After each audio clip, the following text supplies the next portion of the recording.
ইসলাম হচ্ছে এটা একটা জীবন বিধান, জীবন ব্যবস্থা। এখানে মানুষের একদম ব্যক্তির প্রাইমারি লেভেল থেকে শুরু করে আন্তর্জাতিক পরিমণ্ডল পর্যন্ত যেখানে যা কিছু করবে, কোথায় যাবে, কি করবে, কি খাবে, কোন জিনিস মানুষের জন্য উপযুক্ত, প্রত্যেকটি বিষয় পুঙ্খানুপুঙ্খ আল্লাহ পাক রব্বুল আলামিন বর্ণনা করেছেন। বলেন না সুবহানাল্লাহ। আরো জোরে বলেন না সুবহানাল্লাহ। দেখেন, এই বিশ্বের প্রত্যেকটা মানুষকে যেভাবে ভালো থাকতে পারে সেটার জন্য রাসূল পাক সাল্লাল্লাহু আলাইহি ওয়াসাল্লাম তিনি আগমন করেছেন। আল্লাহ পাক কিতাব দিয়েছেন। এই পবিত্র কালাম এখন শুরু হয়েছে বাড়িয়ে আর শেষ হয়েছে কি মিনাল জিন্নাতি ওয়ান নাস। বাসি আল্লাহ সাইয়্যিদ আলাইহি রাহমা তিনি বলেছেন, তার কথাটাই আমি নোট করেছি, কোট করেছি, আমি বলছি যে বাসি বলি আমরা বাস, ঠিক না? বাস মানে এনাফ, বাস মানে কি এনাফ, যথেষ্ট। পবিত্র কালামে হাকিম এমন একটি কিতাব, যেই কিতাবের শুরু থেকে শেষ পর্যন্ত আপনি যদি মানতে পারেন দ্যাটস এনাফ ফর এভরিওয়ান, প্রত্যেক মানুষের জন্য এটা যথেষ্ট করে দিবেন কে?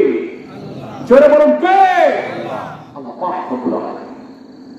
মানবতা কল্যাণে ইসলাম সব সময় কাজ করে। ইসলাম যারা দুস্থ, ইয়াতীম যারা, তাদের নিরিখে, তাদের প্রতিপালনের জন্য ইসলাম আমাদেরকে সমহান বাণী শোনায়। রাসূল পাক সাল্লাল্লাহু আলাইহি ওয়াসাল্লাম তার কাছে এক সাহাবী তার যে হাত আছে তার অন্তরে নির্দয় নিষ্ঠুরতার ব্যাপারে আল্লাহ হাবিব সাল্লাল্লাহু আলাইহি ওয়াসাল্লামের কাছে অভিযোগ করেন, ইয়া রাসূলুল্লাহ, ইয়া হাবিবাল্লাহ, আমার অন্তরটা খুবই কাঠিন্য অনুভব করছে, মানুষের প্রতি দয়া হয় না, মানুষকে ভালোবাসতে পারি না। রাসূল পাক সাল্লাল্লাহু আলাইহি ওয়াসাল্লাম বলেছেন, ইমসাহ রাসাল ইয়াতীম ওয়া আত'ইমুল মাসাকিন। ও সাহাবী, তুমি ইয়াতীম যারা আছে ওই ইয়াতীমের মাথায় হাত বুলাও, আর যারা মিসকিন আছে, খাইতে পারে না, মাল্লা শাইআলা, যে মানুষের কিছু না তারা তুমি খাবার দাও। এই দুই কাজ করলে তোমার কলবের নির্দয়তা, নিষ্ঠুরতা দূর করে দিবে কে? আমরা সবাই রাজি আছি? এই দুই কাজ করতে রাজি আছি? বলো আমি, বলি না আমি? আল্লাহ কবুল করুন, আমিন। যারা কাফের মুশরিক হবে তাদের অন্যতম আমল ছিল তারা যারা ইয়াতীম, যারা মিসকিন, ইয়াতীমদেরকে ধমক দেয়, যারা মিসকিন তাদেরকে খাদ্য দেয় না। অন্য মানুষ যদি মিসকিনকে খাবার দিতে চায় তখন তারা বাধা দেয়। আল্লাহ পাক বলেন, আরাআইতাল্লাযী ইউকাযযিবু বিদ্দীন ফাযালিকাল্লাযী ইয়াদউল ইয়াতীম ওয়া লা ইয়াহুদ্দু আলা তাআমিল মিসকিন। পারেন না সবাই? পড়েন, আরাআইতাল্লাযী ইউকাযযিবু বিদ্দীন ফাযালিকাল্লাযী ইয়াদউল ইয়াতীম ওয়া লা ইয়াহুদ্দু আলা তাআমিল মিসকিন। আল্লাহ পাক বলেন, এরকম আপনি দেখেছেন আল্লাযী ইউকাযযিবু বিদ্দীন, যারা ওই আখিরাতকে, ওই কিয়ামতের দিবসকে, বিচারের দিবসকে যারা অস্বীকার করে তাদেরকে আপনি দেখেছেন। তারপরে তাদের আমল সম্পর্কে আপনি যেতে আছেন, আল্লাযী ইয়াদউল ইয়াতীম, যারা ইয়াতীমকে ধমক দেয়, ওয়া লা ইয়াহুদ্দু আলা তাআমিল মিসকিন, মিসকিনকে যারা খাবার দেয় না। মা সালাকাকুম ফি সাকার, তারা জাহান্নাম, সাকার নামক জাহান্নামে এই সকল পাপিষ্ঠ, এই সকল বদ মানুষগুলো সাকার নামক জাহান্নামে ঢুকবে। বলেন না নাউযু বিল্লাহ। আল্লাহ পাক থেকে আমাদেরকে বাঁচিয়ে রাখেন, বলুন আমিন। আরো জোরে বলুন আমিন। তখন তাদেরকে জিজ্ঞাসা করা হবে, তারা বলবে, মা সালাকাকুম ফি সাকার قالوا لم نكن من المصلين ولم نكن نطعم المسكين وكنا نخوض مع الخائضين তারা বলবে, আফসোস করবে, আফসোস করে বলবে যে বাস লাম নাকু মিনাল মুসাল্লি, we don't pray, নামাজ পড়ি না, আমরা নামাজ পড়ি না। ওয়ালাম নাকু নুতইমুল মিসকিন, যারা মিসকিন ছিল তাদেরকে খাবার দেই না। ওয়া কুননা নাখুদু মাআল খায়িরিন, এবং আমরা ছিলাম যারা উপহাস করেছে, উপবাস যারা উপহাস করেছে, ঠাট্টা করেছে, তাদের অন্তর্ভুক্ত ছিলাম। এই সকল পাপিষ্ঠদের সম্পর্কে আল্লাহ পাক বলেন, খুযু ফাগুল্লু, তাদেরকে ধরো, তাদেরকে শিকল দিয়ে আবৃত করে দাও। সুম্মাল জাহিমা সাল্লু, জাহিম নামক জাহান্নামে তাদেরকে নিক্ষেপ করে দাও। নাউযুবিল্লাহ মিন যালিক। এই হচ্ছে জাহান্নাম। যারা ইয়াতীমকে খাবার দেয়, মিসকিনকে যারা খাবার দেয় না, ইয়াতীমের মাথায় যারা হাত বুলায় না, যারা ইয়াতীম সম্পর্কে সদয় নয়, এদের স্থান কোথায়? জান্নাতে না জাহান্নামে? জাহান্নাম।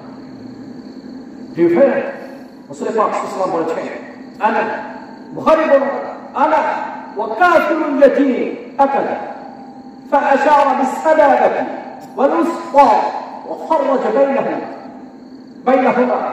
রাসূল পাক সাল্লাল্লাহু আলাইহি ওয়াসাল্লাম বলেছেন, আমি, রাসূল পাক বলেছেন, আমি এবং যে ইয়াতীমকে প্রতিপালন করে, ইয়াতীমের মাথায় হাত বোলায়, ইয়াতীমের সম্পর্কে দায়িত্ব নেয়, তারা জান্নাতে এমনি ভাবে থাকে। فأشار بالسبابة والوسطى, মধ্যমা এবং তর্জনী, এই আঙ্গুল দুইটা রাসূল পাক সাল্লাল্লাহু আলাইহি ওয়াসাল্লাম দেখিয়েছে, এমনি ভাবে জান্নাতে আমরা থাকবো। বলেন সুবহানাল্লাহ। প্রিয় ভাইরা, যারা বিধবা আছে, এই বিধবার কল্যাণে, বিধবার জন্য, বিধবার দেখভাল, এটাও ইসলাম আমাদেরকে উৎসাহ দেয়। বুখারীর বর্ণনা এসেছে, রাসূল পাক সাল্লাল্লাহু আলাইহি ওয়াসাল্লাম বলেছেন, الساعي على الأرملة والمساكين كالمجاهدين في سبيل الله أو كالذي يصوم النهار ويقوم الليل। প্রিয় ভাইরা, খেয়াল করে শুনুন, আপনার এক আত্মীয় বিধবা, আপনি তার দেখভাল করবেন না? ইসলাম বলে যে ব্যক্তি এই বিধবার জন্য খাবার অন্বেষণ করে দেয়, সেই ব্যক্তির মর্যাদা আল্লাহর কাছে যারা জিহাদে রত থাকে, যারা মুজাহিদ, ওই ব্যক্তিদের সমান। বলেন না সুবহানাল্লাহ।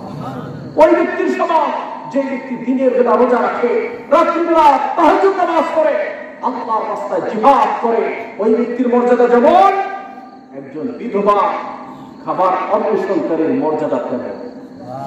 যারা বলেন না সুবহানাল্লাহ। প্রিয় ভাইরা, রাসূল পাক সাল্লাল্লাহু আলাইহি ওয়াসাল্লাম যারা আত্মীয় ছিলেন, তাদের খুব খোঁজ খবর নিতেন। মানবতা, কল্যাণ, ইসলাম কি শিখায় আমাদেরকে? ইসলামের শিক্ষা শুধুমাত্র চার গণ্ডির মধ্যে নয়, শুধু মুসলিম মসজিদের মধ্যে ইসলামের শিক্ষা নয়, মানবতা, কল্যাণে প্রত্যেকটি জায়গায় ইসলাম সুনিপুণ শিক্ষা দিয়েছেন। বলেন সুবহানাল্লাহ। প্রিয় ভাইরা, যারা দুস্থ আছে, অসহায় আছে, যারা আপনার পাশের ঘরে খাইতে পারে না, হযরতে আম্মা জান আয়েশা সিদ্দিকা রাদিয়াল্লাহু তাআলা আনহা, তাকে রাসূল পাক সাল্লাল্লাহু আলাইহি ওয়াসাল্লাম বলেছেন যে একটু যদি তুমি তরকারি পাকাও, ঝোলটা বাড়াইয়া দাও, যাতে তোমার ওই যে কাছে যে প্রতিবেশী আছে তারাও যেন তুমি দিতে পারো। বলেন সুবহানাল্লাহ। এই হচ্ছে ইসলাম। প্রত্যেকটা জায়গায় ইসলামের শিক্ষা আছে না? আছে না? আপনি যারা অসুস্থ, যারা সাহায্য চায়, যারা দুস্থ অবস্থায় রোগে কাতরাচ্ছে, আল্লাহ নবী সাল্লাল্লাহু আলাইহি ওয়াসাল্লাম তার বিশেষ একটি গুণ ছিল, তিনি রোগীর সেবা করতেন। আপনার পাশে রোগী কাতরাচ্ছে, যন্ত্রণায় ছটফট করছে, আপনার জন্য দায়িত্ব হচ্ছে আপনি তার কাছে যান, আপনি তাকে সহায়তা করেন, সাহায্য করেন, কোথায় কি লাগবে আপনি দেখভাল করেন। আল্লাহ পাক দুনিয়া এবং আখিরাতে আপনার জন্য এমন এমন সুব্যবস্থা করবেন যা কল্পনা আপনি নিজেও করেন না। রাসূল পাক সাল্লাল্লাহু আলাইহি ওয়াসাল্লাম বলেছেন, আল্লাহুম্মা আউনুল আবদি মা কানা আল আবদু ফি আউনি আখিহি। রাসূল পাক বলেছেন, আল্লাহ বান্দা সাহায্য ততক্ষণে থাকে যতক্ষণ ওই বান্দা আরেকজনের সাহায্য করে। এই জন্য সাহায্য করবে, আপনি ভালোবাসবেন, দূরে ঠেলে দিবেন না। রাসূল পাক সাল্লাল্লাহু আলাইহি ওয়াসাল্লামের এক সাহাবী, তাকে রাসূল পাক সাল্লাল্লাহু আলাইহি ওয়াসাল্লাম নামাজের দায়িত্ব দিলেন, একটা জায়গায় প্রেরণ করলেন মদিনার বাহিরে। মদিনার মানুষ কৃষিকাজ করতেন। দেখেন ইসলাম আমাদেরকে কি শিখায়। তখন রাত্রবেলা যখন আসছে, ইশার নামাজের আযান দিছে, ইশার নামাজে যখন দাঁড়িয়েছে, তখন একটু সূরাটা বড় হয়েছে, লেখাপড়া জানে না এমন সাহাবী তখন নামাজ ছেড়ে দিয়ে রাসূল পাক সাল্লাল্লাহু আলাইহি ওয়াসাল্লামের কাছে এসেছে। ইয়া রাসূলুল্লাহ, ইয়া হাবিবাল্লাহ, এই আপনি যাকে নিয়োগ করেছেন সে তো অনেক বড় সূরা নিয়েছে, আমরা দাঁড়িয়ে থাকতে পারি না। রাসূল পাক সাল্লাল্লাহু আলাইহি ওয়াসাল্লাম ডাকলেন, ও সাহাবী আসো, ও সাহাবী আসো, আমি তোমাকে মানুষ ভাগাইয়ে দিতে ওখানে পাঠাই না। বাশশিরু ওয়ালা তুনাফিরু, ইয়াসসিরু ওয়ালা তুআসসিরু, তুমি সুসংবাদ দাও, ভাগাইয়ে দিও না, তুমি সহজ করো, কঠিন করো না। এজন্য ভাই, যারা মসজিদের ইমাম আছে, আমরা যেন মুসল্লিদের দিকে রিওয়ায়াত করি, আমরা যেন ছোট ছোট সূরা যতটুকু সম্ভব হয় আমরা পড়ি। আমি আমার ছাত্র জানাই, মাঝে মাঝে হয়তো নামাজ পড়েন স্যার, আমি জুমার নামাজে ম্যাক্সিমাম সূরা আসর করি দ্বিতীয় রাকাত। যারা নামাজ পড়েছেন হয়তো জানেন আমি সূরা আসর করি, এবং পবিত্র কালাম হাকিমের থেকে 3 আয়াত অথবা বড় এক আয়াত তিলাওয়াত করি। প্রথম আমি সূরা আলা এবং সূরা হাল আতাকা হাদিসুল গাশিয়া, সূরা গাশিয়া নিয়ে কয়েক সাহাবী বলেন, হুজুর দাঁড়াই থাকতে পারি, এটা কষ্ট হয়, কষ্ট হয়। সূরা আলা শেষে قد أفلح من تزكى وذكر اسم ربه فصلى بل تؤثرون الحياة الدنيا والآخرة خير وأبقى। এই আয়াতের শেষ পর্যন্ত, এই শেষ পর্যন্ত সূরা এই থেকে শুরু করে। তো এটা মানুষকে কার কাছে তারা একটা উপহার। ভাই, আমাকে আপনি রাসূল পাক সাল্লাল্লাহু আলাইহি ওয়াসাল্লাম আমাকে বলেছেন, আল ইমামু দামি ওয়াল মুআদ্দিনু মু'তামিন, আল্লাহুম্মা ইরশিদিল আইম্মা ওয়াগফির লিল মুআদ্দিনিন। আল্লাহ হাবিব সাল্লাল্লাহু আলাইহি ওয়াসাল্লাম আমাদের জন্য দোয়া করেছেন।